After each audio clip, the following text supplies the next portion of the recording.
other brands I connected with was Cedar Ridge Distillery. They're out of Iowa. They've got some really great bourbon and some great rye, and I got to speak with them for a little bit, and they have a few words they'd like to share with you all. We count among some of the original craft distilleries in the nation. We started distilling in 2005. We were the first legal distillery in Iowa since Prohibition. And I think what we're seeing is we've been heads down on producing whiskey for 11 years now. We've never hired a PR firm. We've not done a lot of the promotional stuff that a lot of these companies jump right off to. So I think what we've been busy doing is building a stock of a good whiskey inventory.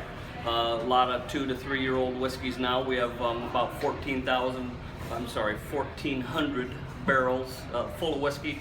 We're adding another 1,800 barrel rickhouse this fall. So Cedar Ridge is, really in good production mode with the whiskey, and I think that long term that's going to suit us well as some of these companies that are really focused more on the brand than the process. I think some of that's going to come to light. Now, Beam Suntory did a couple of great events. They did the Beam Suntory Hotel, which they did at Arnaud's. It's a really famous restaurant here in the French Quarter. It was sort of like a 1930s hotel theme. They had a lot of the major brands from their portfolios. I got to try Maker's Private Select, which was like a very, rare bottling of Maker's Mark, so that was great.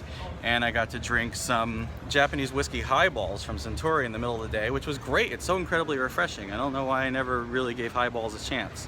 And speaking of highballs, Suntory was also launching their Toki brand, T-O-K-I, and it's a blend of whiskeys of various ages from their major distilleries like Yamazaki and Hibiki, and it goes great in a highball, and I think it's going to be a real crowd pleaser, and it's going to, I think, bring a lot of people into the Japanese whiskey category who are starting to explore from other categories, so I think that's going to be a big plus. I also was happy to finally get a chance to get to know Genever, the Dutch spirit that was the forerunner to what we now know as gin. It was juniper based, but it tasted a lot different when it started as Genever. And now there's actually a bit of a renaissance in the original Genever styles, and I love seeing that in Holland and in Belgium. And the Rutte brand, that's R-U-T-T-E, brand out of Holland, they hosted a talk about the history of Genever, and we really got to do sort of a taste through that history, including they had a couple of bottles. They were these beautiful clay bottles that were really, really beat up because they're probably about 75 years old and they hadn't been opened. So we got to actually sip from bottles from the World War II era. I'm glad that I really got a chance to connect with Genever, or Genever, however you pronounce it. I mean, people pronounce it both ways at the seminar. Neither's incorrect. I would imagine the original was Genever, but I don't speak Dutch, so we'll just go with Genever.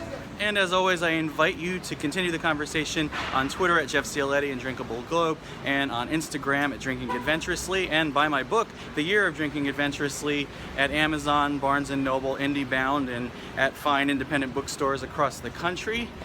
And wherever the road may take you, remember to grab the world by the glass.